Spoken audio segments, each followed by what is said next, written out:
ha tenido a lo largo de su vida conductas y actitudes bastante más liberales que otros presidentes de su propio país o de presidentes de otros países, por ejemplo, como el nuestro. Pero aunque eso sea así, también es un hecho que Obama ha estado en contra de la legalización desde el principio de su mandato, por razones políticas, por razones que tienen que ver con las comunidades afroamericanas, donde todavía, aunque ha cambiado mucho esto, todavía hay una gran resistencia ante cualquier tipo de descriminalización. Obama ha podido avanzar de manera gradual, paulatina, al mismo tiempo que los estados y los tribunales y otros sectores de Estados Unidos van avanzando. Esto podría darse perfectamente en México, aun si no se diera, por ejemplo, una legalización o descriminalización en el Distrito Federal o en la Cámara de Diputados o en el Senado, en cualquiera de sus vertientes.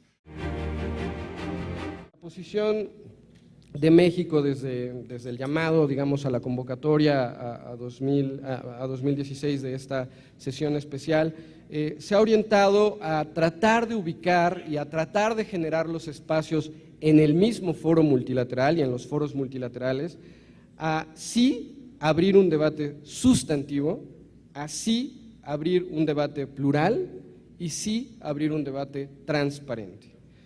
México, y esto digamos es una posición nacional, hace énfasis hoy en la reducción de la demanda. Ya hoy muy claramente el subsecretario Roberto Campa reseñaba con detalle cómo está eslabonada, digamos, la posición nacional en esta materia, y justamente hoy el énfasis en la reducción de la demanda es un componente que México está llevando también al ámbito internacional.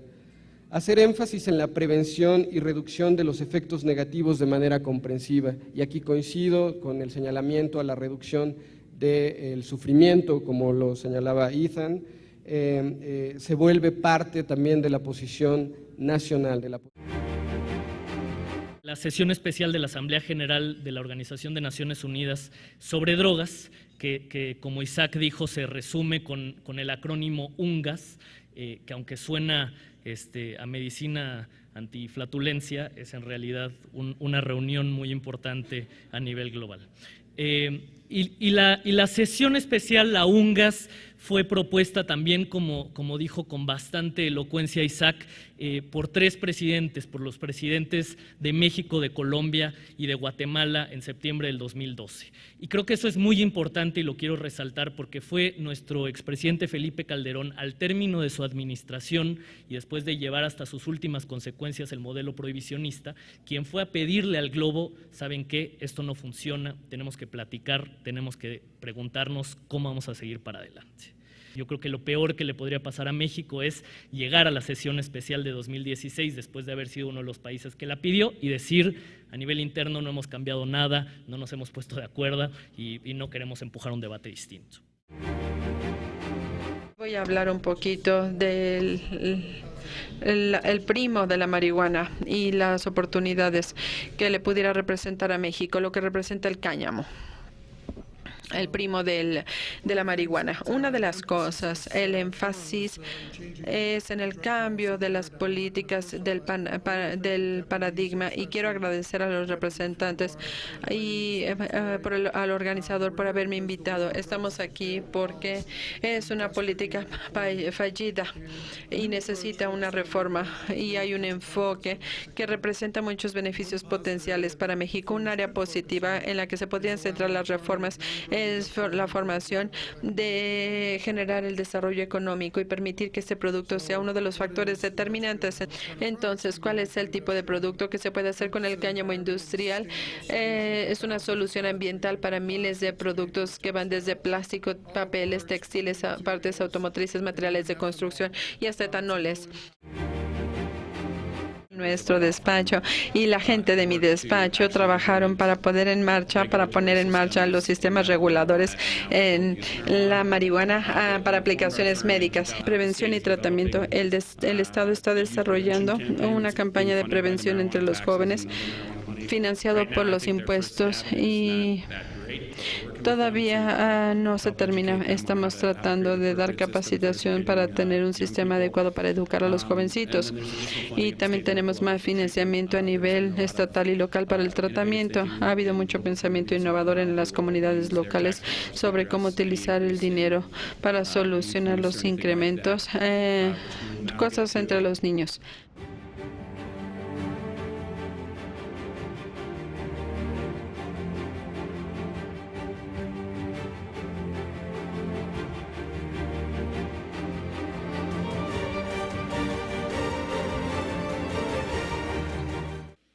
Detrás de todo puritano hay un libertino. ¿Sí? Los Estados Unidos son muy claros. Están espantados por Mónica Lewinsky y ¿no? Pero pueden bombardear Irak, les vale madre, y pueden perseguir a un adicto, ¿no? Y nosotros estamos volviendo como ellos, ¿sí? Nos hemos vuelto puritanos y nos hemos vuelto libertinos. Detrás del puritanismo contra la droga están nuestros muertos, nuestra destrucción democrática, nuestros desaparecidos y el miedo con el que todavía nos levantamos cada mañana. De aquí me surge una pregunta. ¿Por qué, si estamos teniendo estos problemas, la necesidad de legalizar la venta, no el consumo? Yo creo que las personas que tienen un problema de adicción se enfocan desde el punto de vista de la salud, no desde el punto de vista criminal. Esto quiero dejarlo bien claro, porque creo que hay que atenderla como una persona con problemas de salud, no con problemas de comportamiento criminal. Los que hacen eso son otros. Les dejo la última pregunta. ¿Qué es preferible? ¿Un mercado regulado por el gobierno, como todos los otros productos, donde haya rendición de cuentas, transparencia y una interlocución entre consumidor, vendedor, productor? ¿O un mercado regulado por el crimen organizado, donde la violencia asegura los espacios de venta, donde los productores son explotados y los usuarios tienen que acudir a espacios vulnerados para conseguir un producto?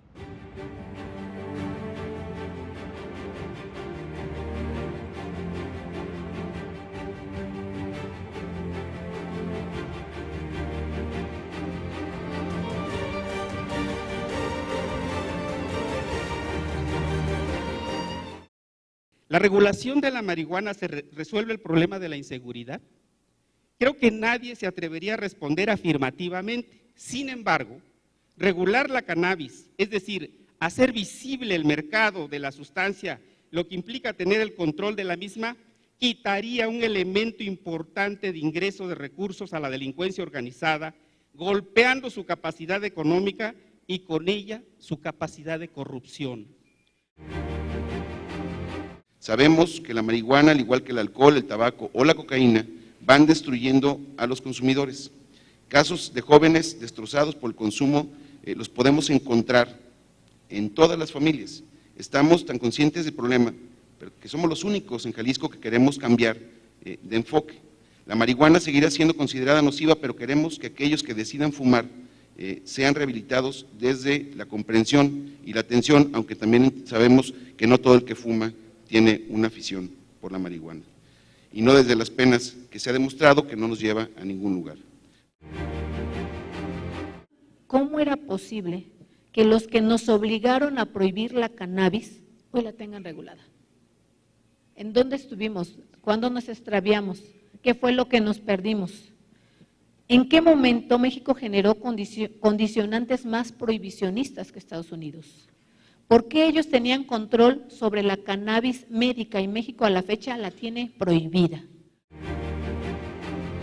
La guerra contra el narco ha representado una violación masiva y sistemática de los derechos humanos y que estos derechos forman parte de la norma suprema que rige en el país y ocupan la máxima jerarquía normativa en el orden jurídico mexicano.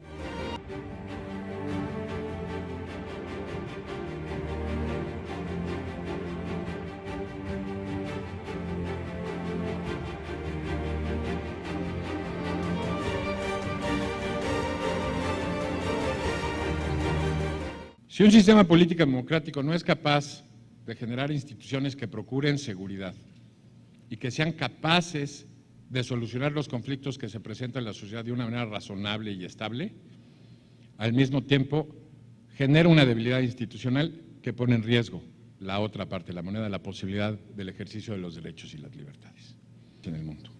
Un efecto indeseado del esquema prohibicionista de las drogas es que dio lugar a mercados ilícitos que generan incentivos amplísimos para que organizaciones delincuenciales se potenciaran y se fortalecieran. ¿Por qué? Porque el esquema prohibicionista no agotó la demanda y generó un espacio de oportunidad económica sobre los cuales los arbitradores, los operadores de la clandestinidad obtenían ventajas fundamentales. El avance médico, la observación de ciertos experimentos sociales europeos y algunos en los Estados Unidos nos permitió entender de que no todo uso de sustancias psicoactivas era un uso problemático. ¿Y qué creen? Que había usos positivos en determinados contextos que inclusive establecían indicaciones médicas para ser utilizados. La política punitiva hacia las drogas genera un enorme impacto en términos de seguridad pública. Este impacto tiene muchas vertientes, pero me gustaría a mí destacar en esta ocasión las siguientes 4, las que tienen justamente en pantalla, por ser las que se han expresado de forma más clara en México durante los últimos años. Estoy hablando, en primer lugar, de la proliferación de mercados abiertos de narcomenudeo, en segundo lugar, del incremento de la violencia y la inseguridad, gracias. En tercer lugar, del reclutamiento de jóvenes por parte del crimen organizado, y en cuarto lugar, de la distorsión de las prioridades al interior de las agencias de seguridad. La concentración del narcomenudeo en colonias marginadas acelera el proceso de deterioro urbano y abandono de estas comunidades. Está claro que el negocio de las drogas sigue y se fortalece, que el dinero que emplean los narcotraficantes, como lo decía Fernando, para mantener a flote su negocio, es más efectivo que el que gasta el Estado para, digamos, derrotarlo, que salvo contadas excepciones los consumidores no disminuyen y sigue su patrón de comportamiento.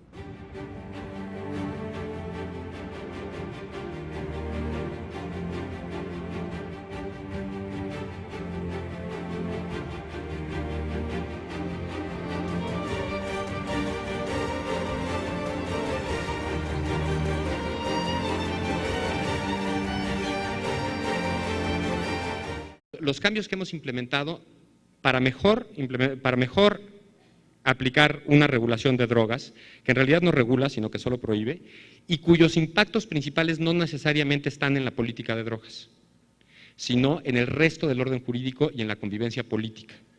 Para limitar a la autoridad hay que separar las funciones de la autoridad, de forma que unas autoridades se contrapongan a otras y las limiten para que no ejerzan su autoridad de forma abusiva que restrinja los derechos de los ciudadanos. La división de poderes es el más clásico de esos mecanismos. No reunimos en un mismo cuerpo, y así lo dice la Constitución, a juez, legislador y ejecutor de la norma. Los separamos, y los separamos para debilitar a la autoridad, para que no abuse del poder que tiene otorgado por la comunidad política en contra de los ciudadanos. Bueno, pues una de las cosas que hemos hecho es echar para abajo esa idea de separar funciones, y lo que estamos haciendo es confundir funciones. Y en ese sentido hemos, por ejemplo, dado atribuciones de investigación a la policía. Antes, la policía tenía la función de prevenir el delito. El Ministerio Público tenía la función de investigar el delito una vez ocurrido. Hoy en día, la policía tiene no solo la facultad de prevenir, sino también la de investigar. A veces en coadyuvancia con el Ministerio Público, pero la ley dice que también puede hacerlo independientemente. Investigación para la prevención. ¿Quién sabe qué quiere decir eso? Pero además se agregó otra facultad a la Policía Federal, que es el combate a la delincuencia. Los problemas de estimación del tamaño del mercado ilegal tienen diversos problemas. Uno muy obvio, que es precisamente ilegal. es decir, no hay un registro de estas operaciones, esto no se emiten facturas, no se cobran impuestos, no se registra en el sistema financiero, no queda rastro de muchas de estas operaciones, lo cual hace extraordinariamente difícil medirlas.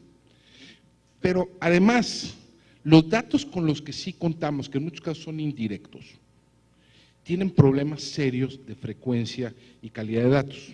La ENA, por ejemplo, la Encuesta Nacional de Adicciones, se produce cada vez que tienen presupuesto, que es no muy seguido.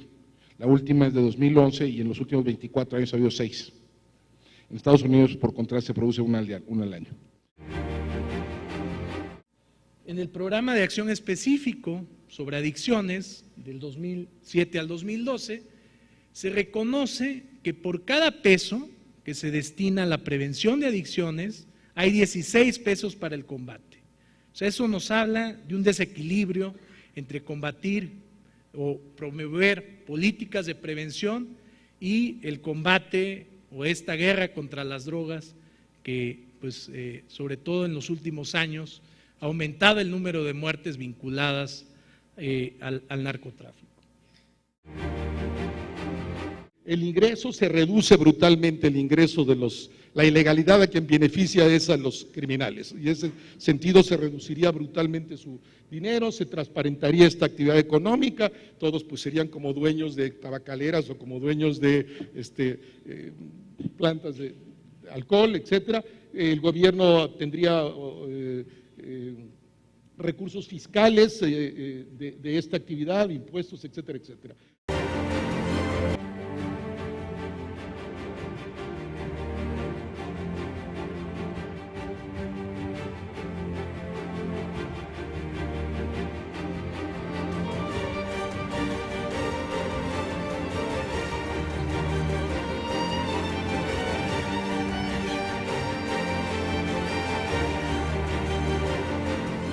¿Cómo actúan entonces las drogas que modifican el funcionamiento del cerebro? Todas las que actúan ilícitas, no ilícitas, tranquilizantes, antipsicóticos, antiparkinsónicos, antiepilépticos, todas las drogas que se usan médicamente o que están prohibidas, pero de todos modos se usan, estas actúan precisamente sobre la transmisión sináptica por el efecto de estos receptores, modificando la comunicación química entre las neuronas. Todas ellas, claro, tienen efectos colaterales indeseables, como era de esperarse, ¿verdad? Como cualquier otra droga, como la aspirina que ustedes se toman para el dolor de cabeza y que les puede producir gastritis. No hay ninguna droga, absolutamente ninguna, por más buena que sea terapéuticamente, que no tenga efectos colaterales. Pero no por eso se van a dejar de usar. Lo que se debe hacer es escoger entre los efectos benéficos con la dosis, el tipo de paciente, etcétera, para que los efectos colaterales sean los menos posibles y los beneficiosos mejores. La gran mayoría de los estudios que han sido revisados no son controlados, siendo por tanto solo estudios pues, descriptivos, no comparativos, que por otro lado, que no se ha probado su efectividad en ensayos clínicos controlados, en el cual se hagan en población no consumidora de marihuana previamente. Probablemente aquella embarazada que aceptó fumarse un churro, pues es probable, sin estigma, que probablemente ella haya sido consumidora previa y que quizás si alguno de ustedes, su ginecólogo se los propone, pues más bien dirían, pues ¿qué le pasa? ¿Cómo voy a fumar esto? Por otro lado, ninguna de estas indicaciones es insustituible por los fármacos cannabinoides porque tenemos tratamientos que ya son comparativos y que tienen eficacia.